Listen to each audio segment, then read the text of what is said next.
Glórias ao teu nome, Senhor, aleluia. Glórias ao teu nome, Senhor, hoje e eternamente. Glórias ao teu nome, Pai bendito. Aleluia. Ana vai sair agora aqui do escritório para acompanhar lá de dentro, vai fazer um barulhinho da porta. Mas é um barulhinho bem adiantado. Aleluia. Você que chegou depois do início do culto, como eu gosto sempre de falar, uma boa noite, que a paz rica e doce de Jesus seja sobre a sua vida, meu irmão, sobre a vida da tua casa, hoje e sempre. Vamos meditar agora na palavra de Deus, assim, desejosos de verdade de ter um encontro com eles, com expectativa de ouvir a sua voz no nosso meio. Meu irmão, minha irmã, hoje e sempre. A nossa expectativa é sempre essa, ouvir ao Senhor dos Exércitos. Eu quero convidar você a abrir a sua Bíblia ou acompanhar aqui com a gente pela tela o texto que se encontra aqui no Evangelho de Mateus, texto conhecido nosso. Evangelho de Mateus, capítulo 11, versos 28 a 30, que diz: palavras de Jesus: vinde a mim, todos os que estáis cansados e sobrecarregados, e eu vos aliviarei. Tomai sobre vós o meu jugo e aprendei de mim, que sou porque sou manso e humilde de coração. E achareis descanso para a vossa alma, porque o meu jugo é suave e o meu fardo é leve. Eu quero ler mais uma vez. Vinde a mim, todos os que estáis cansados e sobrecarregados, e eu vos aliviarei. Tomai sobre vós o meu jugo e aprendei de mim, porque sou manso e humilde de coração, e achareis descanso para a vossa alma, porque o meu jugo é suave e o meu fardo é leve. Aleluia. A gente nem sempre tem facilidade de perceber, porque nós vivemos os nossos tempos, nós somos aqueles que vivem a história. Eu consigo ler a história passada para entender a história, mas eu não consigo entender normalmente muito bem a minha história. E principalmente o fato de que a minha história é fruto das histórias que vieram. A minha sociedade, a sociedade que eu vivo, a sociedade que eu e você vivemos, a forma como nós pensamos, ela é uma construção de muitos anos de desenvolvimento da história da humanidade. Somos frutos de uma sucessão de mudanças que foram ocorrendo no passado e que chegaram até nós. Toda a sociedade, de qualquer tempo, vive naquele seu tempo a consequência de todas as mudanças que ocorreram antes. A vida é assim. Nós vivemos no nosso tempo. Cada um de nós, em toda a história da humanidade, vive nos seus dias em um mundo que é o resultado de inúmeras mudanças que ocorreram antes de nós. Na história da humanidade, as mudanças eram mais demoradas, levava tempo. Até bem pouco tempo atrás, as mudanças levavam tempo. As notícias, elas viajavam nos pés dos viajantes. Elas iam com a vida das pessoas de cidade em cidade. Conforme as pessoas se deslocavam, as histórias eram contadas, as notícias eram repassadas. E às vezes semanas ou até meses se passavam até que uma cidade soubesse do que estava acontecendo em outra localidade, em outra cidade. Mas nós agora, essa geração que somos, que vivemos nessa ponta de tempo, nós vivemos uma realidade muito diferente, porque as coisas se movem na velocidade da luz, quase na velocidade da luz. A notícia de ontem já é velha, na verdade de ontem não. A notícia de hoje de manhã já é velha à noite, já é velha à tarde. E a consequência é que para nós a mudança agora é muito mais rápida e muito mais constante. Mesmo uma mudança sensível de pensamento, a forma como a gente vê as coisas, a forma como a gente avalia as coisas, tem mudado com muita velocidade. A gente não percebe muitas vezes, mas constantemente somos levados a perceber que, mas assim era diferente, mas já agora, já é assim, puxa vida, nem sabia. O resultado disso, que a gente nem sempre percebe, mas que acontece, é que nós nos tornamos uma sociedade de cansaço. Porque cada mudança, e isso é assim porque nós somos seres humanos que precisam se adaptar às mudanças, Mas a cada mudança, e na velocidade que elas vêm acontecendo, nós precisamos constantemente nos adaptar. Constantemente eu preciso adaptar a forma como eu penso, a forma como eu faço as coisas, porque mudou. E eu nem percebi, mas já mudou. E o cansaço vem pelo fato de que essas mudanças constantes e a minha adaptação demanda energia. Eu preciso de energia para me adaptar, para pensar dessa forma nova. E essa energia vai sendo exaurida de nós, que nem sempre temos tempo e condições de recuperar ela, porque uma nova mudança já vem. E é interessante que um dos livros mais citados ultimamente se chama exatamente Sociedade do Cansaço. E é um livro fino, pequeno, e o autor vai tratar essa realidade que nós agora somos essa sociedade que se cansa não pela falta, não porque precisa correr o tempo todo para conseguir alguma coisa, mas pelo contrário, nós nos cansamos pelo excesso. E o livro fala de uma maneira muito interessante que nós nos cansamos principalmente por um excesso de positividade, que significa que nós precisamos constantemente viver uma vida vitoriosa, vencedora, positiva a todo momento. Somos invadidos por mensagens que nos estimulam o tempo todo a isso.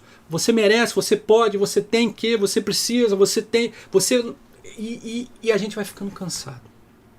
O autor chega a comparar a nossa sociedade com a sociedade anterior, dizendo assim, a sociedade do século XXI não é mais a sociedade disciplinar, mas uma sociedade do desempenho. Nós precisamos performar ou ter alto desempenho constantemente. Os nossos filhos sofrem com isso, nós mesmos sofremos com isso. E o fato é que eu e você nos encontramos cansados e sobrecarregados. Não é verdade? Como é que você se sente hoje? Se eu pudesse te pedir para descrever para mim as suas emoções nesse último ano, enquanto eu falo aqui, como você descreveria as suas emoções? E como se não bastasse essa velocidade da sociedade em que nós vivemos, nesse último ano nós fomos assaltados pela maior pandemia da nossa geração, da história da nossa geração, e nós temos vivido além do cansaço da velocidade das coisas, o cansaço das emoções que a todo momento são levadas de um lado para o outro. Todo dia nós estamos orando por alguém, deve ser assim. Nós somos o exército do Senhor, aqueles que se colocam como vanguarda na luta em oração. As nossas armas são espirituais e a oração é uma delas, e talvez uma das mais importantes. O que, por um lado, mostra um aspecto positivo da pandemia, se a gente puder enxergar assim, que é o fato de que temos orado mais, temos entendido que nosso coração não pode estar posto na ciência simplesmente, apesar de tudo que ela nos traz, mas no Senhor, que é o médico dos médicos, o cientista dos cientistas, o Senhor dos senhores. Mas, por outro lado, nós estamos constantemente preocupados. Mas como nós lemos no texto de abertura da mensagem de hoje, nós não somos os únicos. Na verdade, há 2000 anos atrás, Jesus já falava exatamente para estes e estas que estão cansadas e sobrecarregadas. Eles já existiam ali, mesmo com uma sociedade que vivia uma velocidade muito menor. Por outros motivos, eles também estavam cansados e sobrecarregados. E Jesus tinha algo a dizer para eles, da mesma forma que tem algo a dizer para mim e para você. Na verdade, Jesus não tinha só algo a dizer. Jesus tinha algo para dar aos que estavam cansados e sobrecarregados. E é sobre isso que eu gostaria de meditar essa noite. Começando com uma primeira pergunta. Quem eram esses que no texto bíblico que nós acabamos de ler de Mateus capítulo 11 estavam cansados e sobrecarregados? Quem eram esses cansados e sobrecarregados? De que eles estavam cansados e sobrecarregados? E eu creio que há uma chave nesse texto que nos ajuda a entender quem eram estes, e a chave é a palavra sobrecarregado. Essa palavra, no original, ela só vai ser usada aí e em mais um texto de Lucas, que eu convido você a ler comigo, projetada na sua tela de computador, no teu celular. Lucas capítulo 11, são 2 versos, 45 e 46. também palavras de Jesus. Então, respondendo um dos intérpretes da lei, preste atenção nessa frase a quem Jesus estava respondendo. Disse a Jesus, então, respondendo um dos intérpretes da lei, disse a Jesus, mestre, dizendo estas coisas também nos ofendes a nós outros. Mas ele respondeu, agora Jesus, ai de vós também, intérpretes da lei, porque sobrecarregais. Essa palavra é a mesma daquele texto de Mateus capítulo 11. Porque sobrecarregais os homens com fardos superiores às suas forças. Mas vós mesmos nem com o dedo os tocais. Sobrecarregais os homens com o fardo do seu ensino. Jesus tinha um alvo muito específico então. Aquele e aquela que estavam sobrecarregados pela interpretação legalista da lei. Que era uma interpretação, um ensino que era aprisionador e não libertador. Era um ensino que escravizava e não que libertava. Nesse sentido, era um ensino que sobrecarregava. Paulo vai falar de maneira mais explícita sobre esse ensino, lá em sua carta aos Colossenses, no capítulo 2, como quando ele diz, se morrestes com Cristo para os rudimentos do mundo, por quê? Como se vivesses no mundo, vos sujeitais às ordenanças. Não manuseieis isto, não proves aquilo, não toques aquilo outro, segundo os preceitos e doutrinas dos homens. Pois que todas estas coisas com o uso se destroem. Tais coisas, com efeito, têm aparência de sabedoria, como o culto de si mesmo e de falsa humildade e de rigor ascético. Todavia, não tem valor algum contra a sensualidade. Jesus está falando então para aqueles que estavam cansados do peso de uma leitura da lei, que dizia que era pela capacidade própria de cada um que nós alcançaríamos a Deus. Uma interpretação que colocava sobre o homem o peso de uma vida que fosse de acordo com a palavra, com os preceitos de Deus e que com isso, com as suas próprias boas obras, alcançasse a Deus. E o peso vinha do fato de que não havia um justo nenhum sequer. Ninguém conseguiria cumprir completamente a lei. Mas Paulo ainda vai além, ele vai dizer que tudo aquilo era doutrina de homens e não ensino de Deus. Nada daquilo tinha a ver verdadeiramente com a santidade, com a santificação. Era apenas um legalismo de normas, doutrinas de homens e não de Deus. Porque a santidade bíblica, meu irmão, minha irmã, preste atenção nisso, a santidade bíblica não é um não para o mundo. A santidade bíblica é antes um sim para Deus. Santidade bíblica não é um não, especificamente, em primeiro lugar para o mundo, mas pelo contrário, um sim para Deus. E nesse sim para Deus, eu e você podemos viver melhor o mundo de acordo com Deus. Podemos experimentar o mundo que Deus fez.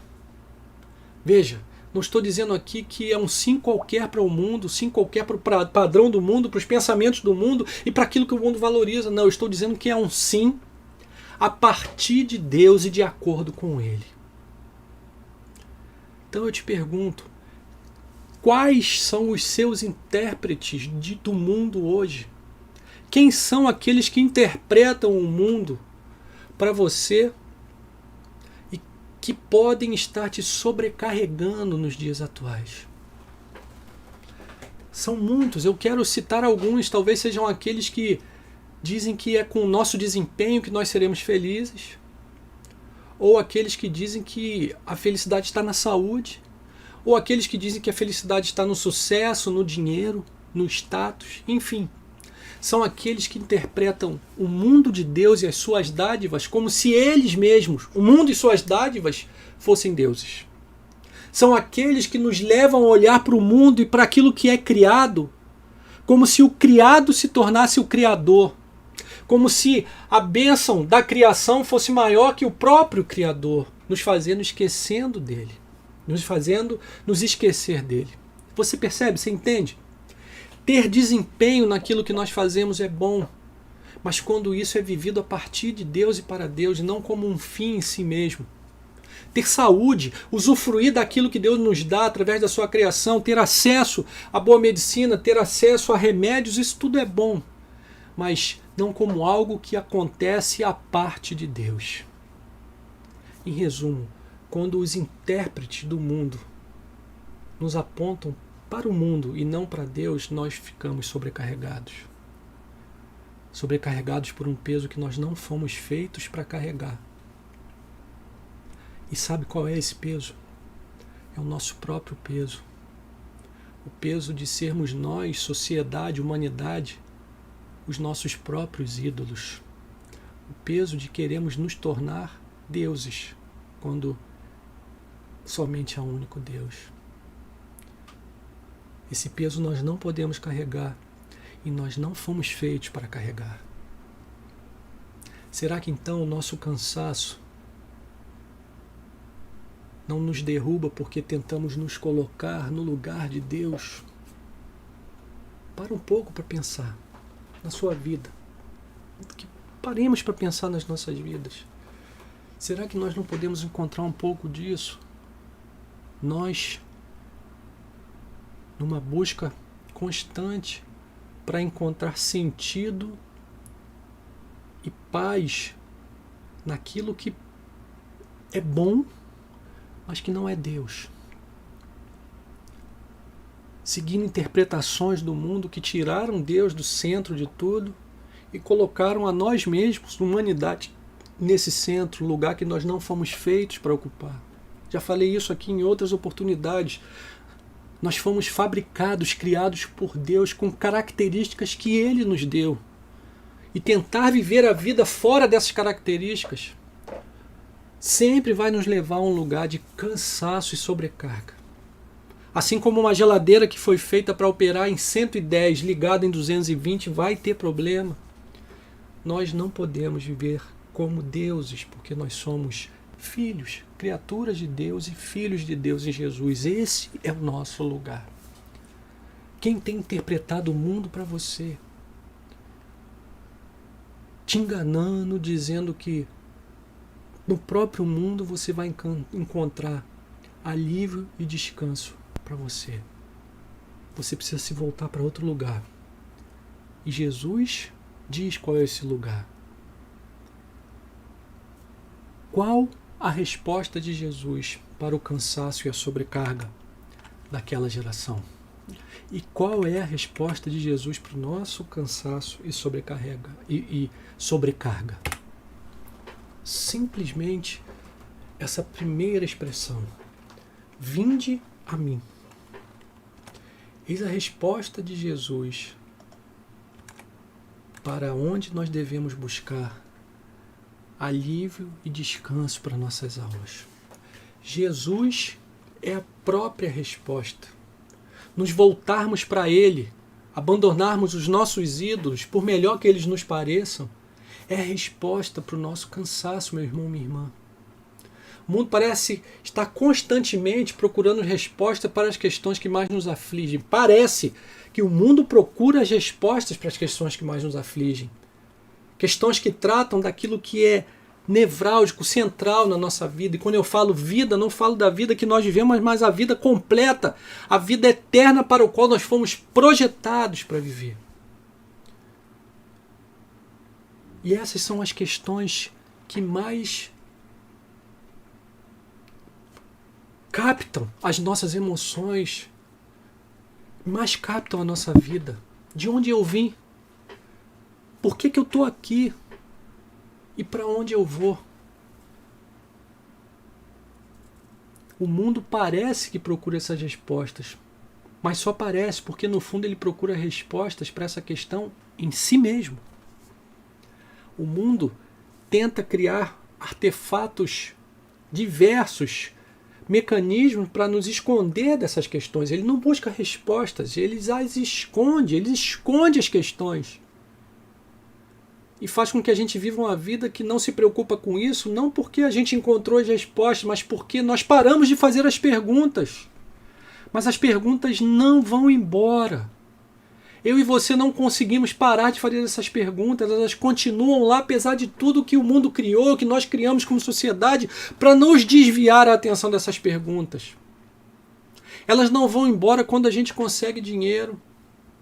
Elas continuam lá. Elas não vão embora quando nós somos curados de uma doença grave. Graças a Deus pela cura, mas as perguntas continuam lá. E se nós continuarmos a procurar as respostas no mundo, nós não encontraremos. As perguntas não vão embora quando o casamento se acerta. Graças a Deus por sua obra de misericórdia sobre a vida de dois seres humanos diferentes que conseguem se acertar e caminhar junto. Mas as perguntas continuam lá.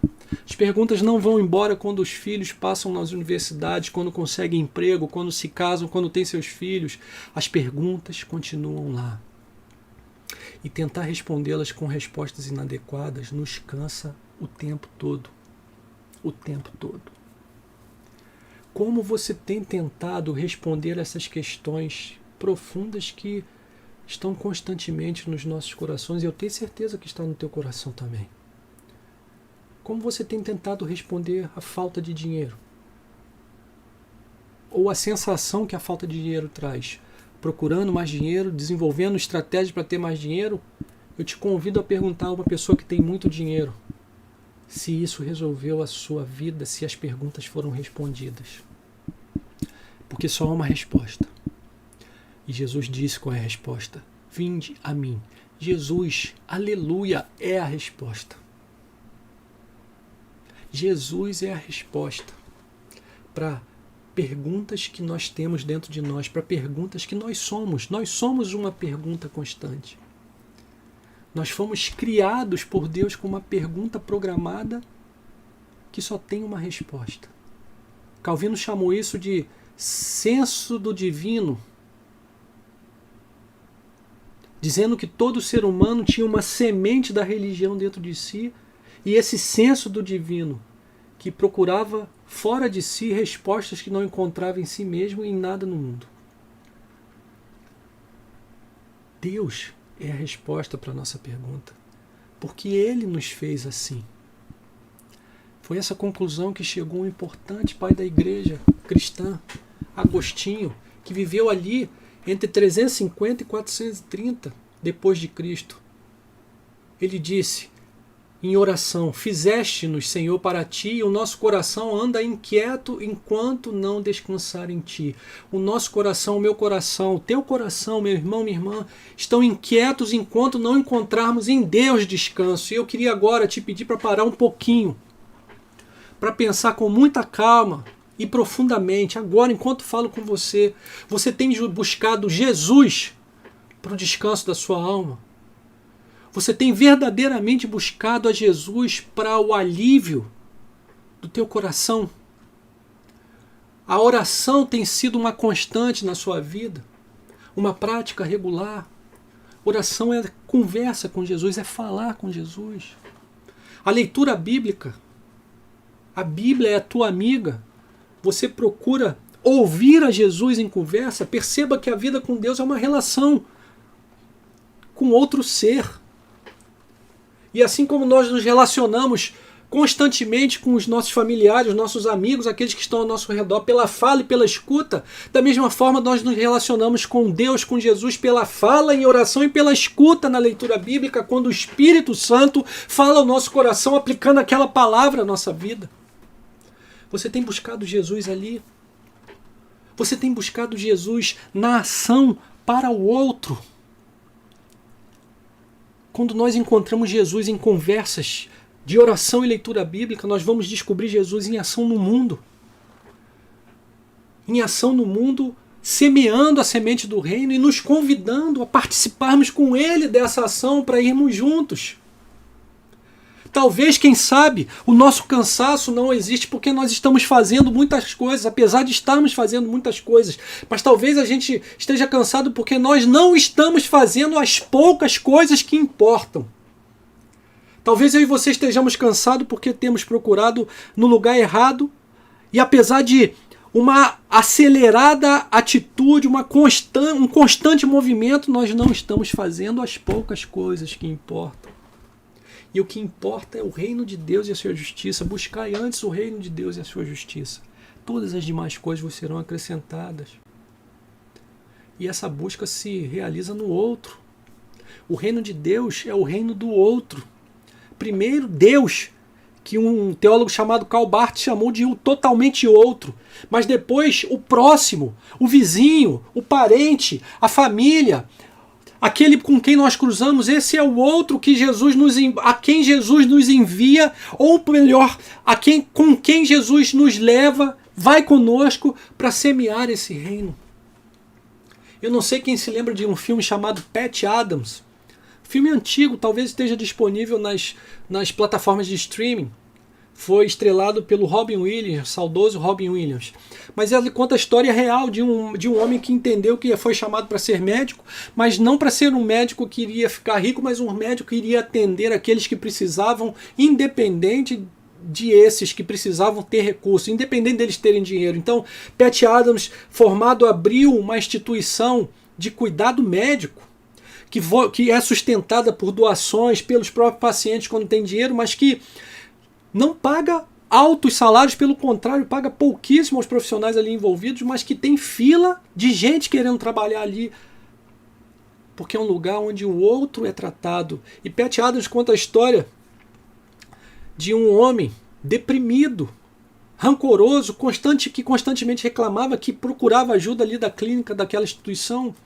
E Patch Adams então fala para ele o seguinte: você vai cuidar durante 2 dias desse paraplégico aqui, você vai cuidar dele, ninguém mais, você vai cuidar dele.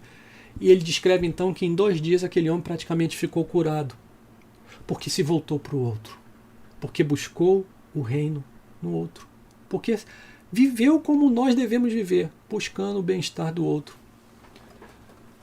Você tem buscado a Jesus em diálogo constante, oração, leitura bíblica e ação no mundo com Ele? Ele é a resposta para o nosso descanso. Ele é onde nós encontramos alívio. Ele é aonde nós encontramos alívio. Nós não encontramos alívio num projeto ou numa filosofia. Nós encontramos alívio e descanso para a nossa alma numa pessoa, Jesus. E o que ele diz de si mesmo nessa resposta? O que Jesus diz de si mesmo sobre a resposta? Essa é a minha terceira pergunta. Como é a resposta de Jesus? Ele chama, vinde a mim, mas ele continua dizendo: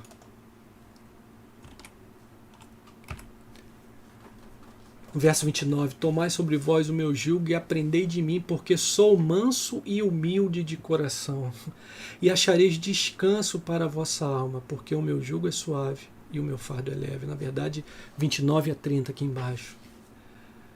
Porque sou manso e humilde de coração. Porque sou manso e humilde de coração. Eis a resposta de Jesus. Ele é a resposta, mas uma resposta muito específica nesse texto. Eu fico pensando aqui comigo, se eu tivesse um problema sério, a quem eu procuraria? Que tipo de pessoa eu e você fomos ensinados a procurar quando nós temos problemas sérios? Por exemplo, se eu estou com um problema de saúde, eu procuro um médico. E quanto mais complexo for esse problema, mais eu vou desejar que seja uma médica, por exemplo, muito especializada naquele problema específico. Alguém que tenha uma boa formação, que tenha pós-graduação, que tenha feito a residência num hospital de referência. Alguém que seja referência na sua área, reconhecido por outros médicos. Eu quero uma pessoa que tenha capacidade de lidar comigo. Se eu tenho um problema financeiro, por exemplo, se eu não consigo administrar as minhas finanças, se eu sou uma pessoa que não consigo gastar o que eu ganho de maneira adequada, estou constantemente buscando reforço financeiro com empréstimo, com cheque especial, quem eu vou procurar? Eu vou procurar alguém que seja especializado em orçamentos, alguém que tenha uma vida que já mostrou, talvez escrevendo livros, que conhece aquele assunto. Ou seja, eu e você fomos ensinados pela sociedade a buscarmos os melhores, aqueles que detêm o poder para resolver a nossa situação. Por exemplo, se nós pegarmos o cansaço, a sobrecarga da alma, quem nós fomos ensinados a procurar? Psicólogos, psiquiatras, terapeutas, gente formada para nos ensinar, que tem capacidade para nos conduzir nas perguntas importantes que nós devemos fazer. E isso é bom, graças a Deus, porque eles existem. Mas Aonde eu devo procurar? Em quem eu devo procurar? Resposta. Então eu fico imaginando se Jesus tivesse parado sua resposta por ali. Se ele tivesse apenas dito: vinde a mim todos que estáis cansados e sobrecarregados e eu vos aliviarei. O que a sua audiência provavelmente pensaria encontrar nele, em Jesus? Se Jesus não tivesse completado a frase, o que aquele público para quem ele falava e que ouvia enquanto ele debatia ali, o que eles teriam esperado encontrar? E eu creio que é um episódio que pode nos ajudar, que está aqui no texto bíblico. Agora em outro evangelho, um texto longo, mas que eu acho que vale a pena nós lermos para entender a resposta para essa pergunta que acabei de fazer. O que as pessoas pensariam encontrar quando Jesus diz: vinde a mim e eu vos aliviarei? Veja o texto, João capítulo 6, verso de 1 em diante. Depois destas coisas, atravessou Jesus o mar da Galiléia, que é o de Tiberíades. Seguia-o numerosa multidão, porque tinham visto os sinais que ele fazia na cura dos enfermos. Então subiu Jesus ao monte e assentou-se ali com seus discípulos. Ora, a Páscoa, a festa dos judeus, estava próxima. Então Jesus, erguendo os olhos e vendo que grande multidão vinha ter com ele, disse a Filipe: onde compraremos pães para lhes dar de comer? Mas dizia isto para o experimentar, porque ele bem sabia o que estava para fazer. Respondeu-lhe Filipe: não lhes bastariam 200 denários de pão para receber cada um o seu pedaço. Um dos seus discípulos, chamado André, irmão de Simão Pedro, informou a Jesus: está aí um rapaz que tem 5 pães de cevada e 2 peixinhos. Mas isto o que é para tanta gente? Disse Jesus: fazei o povo assentar-se, pois havia naquele lugar muita relva. Assentaram-se, pois, os homens em número de quase 5.000. Então Jesus tomou os pães e, tendo dado graças, distribuiu-os entre eles. E também igualmente os peixes, quanto queriam. E quando já estavam fartos, disse Jesus a seus discípulos: recolhei os pedaços que sobraram, para que nada se perca. Assim, pois, o fizeram e encheram 12 cestos de pedaços de pão, dos pedaços dos 5 pães de cevadas, que sobraram aos que haviam comido. Vendo, pois, preste atenção nesse final, vendo, pois, os homens o sinal que Jesus fizera, disseram: este é verdadeiramente o profeta que devia vir ao mundo. Sabendo, pois, Jesus que estavam para vir com o intuito de arrebatá-lo para o proclamarem rei, retirou-se novamente sozinho para o monte. Veja isso, a última frase, esse último verso. Sabendo, pois, Jesus que estavam para vir com o intuito de arrebatá-lo para o proclamarem rei, retirou-se novamente sozinho para o monte. A multidão viu em Jesus não somente o Messias Salvador espiritual, mas ela viu aquilo que ela queria ver. Ela viu o Messias Salvador temporal, o Rei poderoso que poderia livrá-los do jugo de Roma, que pudesse trazer novamente a glória da nação israelita. Foi isso que a multidão viu naquela demonstração de poder de Jesus, dentre as outras que ele já vinha operando de curar enfermos e grandes sinais. A multidão queria um herói. A multidão queria um herói. Talvez cansados e sobrecarregados com o jugo romano, quisessem um herói que iria libertá-los. Um homem poderoso, um general de exércitos, da mesma forma que eu e você hoje queremos sempre aqueles que têm mais poder, seja no conhecimento, nos recursos, para atender às nossas demandas. Mas como Jesus se descreve? E aí está ele completando o vinde a mim. Jesus não se descreve como: vinde a mim porque eu tenho poder para realizar todas as coisas, e ele tinha. Vinde a mim porque eu sou capaz de multiplicar pães para uma multidão, 5 pães para uma multidão, e ele foi capaz de fazer isso. Vinde a mim porque eu sou capaz de expelir demônios, e ele fez isso. Vinde a mim porque eu sou capaz de curar leprosos, ele fez isso. Vinde a mim porque eu sou capaz de curar cegos, ele fez isso. Enfermos, fez isso. Não, Jesus não falou nada disso. Jesus falou: vinde a mim porque eu sou manso e humilde de coração. Jesus não se declarou um herói habilidoso na espada, nem um estrategista de guerra, mas Jesus se declarou cordeiro, manso e humilde de coração. Veja isso, meu irmão, minha irmã, preste atenção. Jesus, Filho de Deus, Deus com Deus, se descreve como manso e humilde de coração. Talvez o anti-herói do pensamento dominante, não somente naquele tempo, mas hoje, na nossa geração. Por exemplo, quem são os nossos heróis hoje? Quem são aqueles que nós valorizamos hoje? Quem são aqueles que entendemos que podem nos ajudar e até mesmo nos salvar em tempos tão difíceis?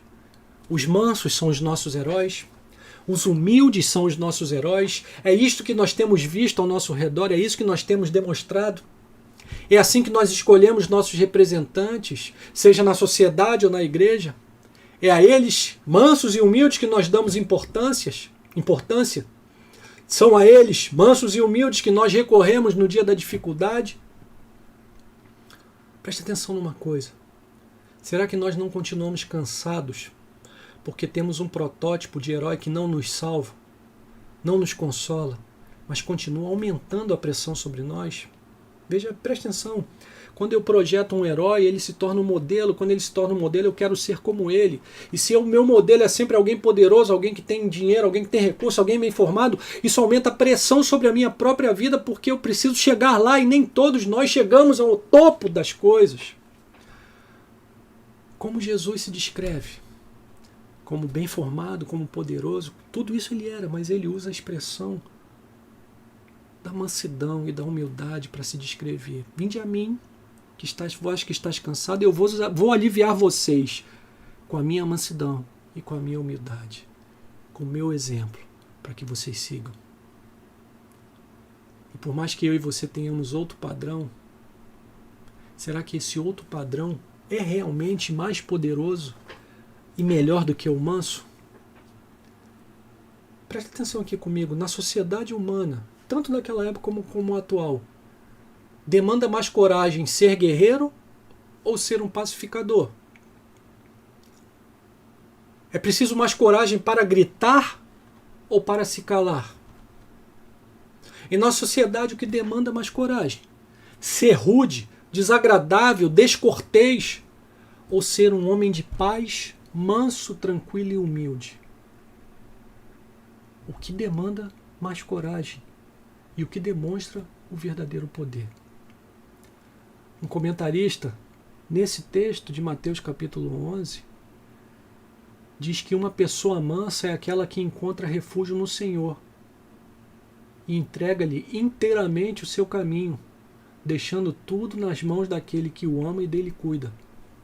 Uma pessoa mansa é pacífica e amante da paz. E essa palavra, entrega-lhe inteiramente o seu caminho, é a chave para o nosso descanso e o nosso alívio.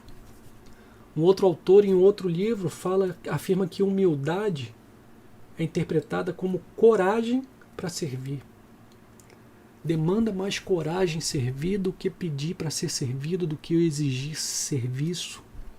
Demanda mais coragem ser humilde do que ser autopromotor de si mesmo. No mundo ao nosso redor, com os exemplos que nós vemos e com aquilo que nós valorizamos como sociedade, demanda muito mais coragem ser manso e humilde. Ser manso é ter coragem de querer a paz e não a guerra. Jesus é outro tipo de rei. E o profeta já previa isso. Não me lembro se eu coloquei aqui. Não coloquei, mas eu vou ler. Zacarias, depois repetido no Evangelho, no capítulo 9, diz: Alegra-te muito, ó filha de Sião, exulta, ó filha de Jerusalém, eis aí te vem o teu rei, justo e salvador, humilde, montado em um jumento, num jumentinho, cria de jumenta. Jesus não é aquele general que entra na cidade com tropas, montado em um cavalo puro sangue, mas ele é aquele que entra montado num jumentinho e seguido de crianças que declaram: Hosana o que vem, bendito que vem em nome do Senhor, Hosana nas alturas. Jesus é o verdadeiro herói, ainda que esse seja o anti-herói para os nossos padrões.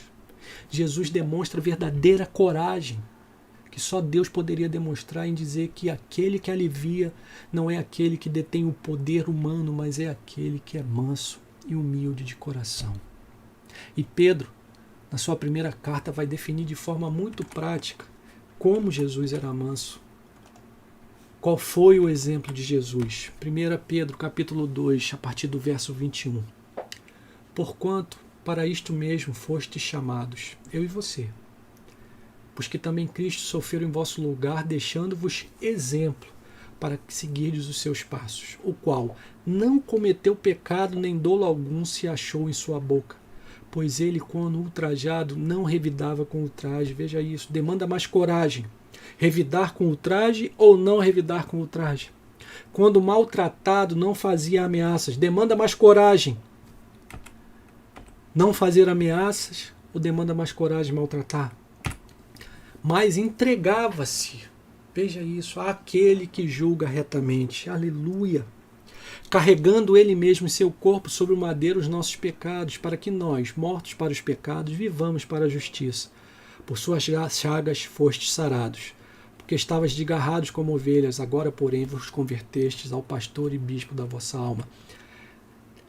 Ele não revidava quando ultrajado, ele não fazia ameaças quando maltratado, mas entregava-se mansamente àquele que julga retamente. E ele é o nosso exemplo, ele é o padrão da nossa vida, ele é o nosso herói, em quem nós somos convidados por ele mesmo a encontrar descanso e alívio para a nossa alma. Aleluia! Já vou concluindo, meu irmão, minha irmã, e te pergunto, você está cansado e sobrecarregado? Cuidado com aqueles que você tem dado ouvido para interpretarem o mundo para você. Cuidado com aquilo que eles dizem que é o certo e aonde eles dizem que você vai encontrar descanso. Você não vai encontrar neles as respostas para o teu alívio e o teu descanso. Pelo contrário, as respostas desses intérpretes vão aumentar o seu cansaço. Você só vai encontrar em Jesus o descanso para a sua alma, meu irmão, minha irmã. Em um descanso que não é no padrão do mundo, mas no padrão do reino. Jesus não é um general poderoso que vai te livrar do que te aprisiona, mas ele é o Deus manso e humilde que te ensina que em seu reino, esse é o verdadeiro herói, aquele que é manso e aquele que é humilde. É no caminho da mansidão e da humildade que eu e você vamos encontrar alívio e descanso para as nossas almas, porque esse é o caminho de Jesus. E esse é o fruto que ele nos convida a dar. Durante essa série de mensagens, nós temos meditado nos atributos de Deus. E nos últimos domingos especificamente nos atributos que ele compartilha conosco, como essa mansidão que nós acabamos de encontrar em Jesus. A partir desse texto de Paulo que nos convida a viver como Jesus, a viver como o Senhor. Dizendo, Gálatas capítulo 5, mas o fruto do Espírito é amor, alegria, paz, longanimidade, benignidade, bondade, fidelidade, mansidão, domínio próprio. Contra estas coisas não há lei. Já falamos do amor de Deus, da alegria de Deus, da paz de Deus, da paciência de Deus, da bondade de Deus. E hoje falamos sobre a mansidão do próprio Senhor Jesus. Sendo cada um de nós convidados a viver uma vida que encontra descanso nele e na sua mansidão, mas que também é enviado por ele e é convidado por ele para viver da mesma forma. Uma vida mansa e humilde, algo que requer muito mais coragem do que uma vida dura, rude e autoproclamadora de si mesmo, pelo menos no mundo como é hoje.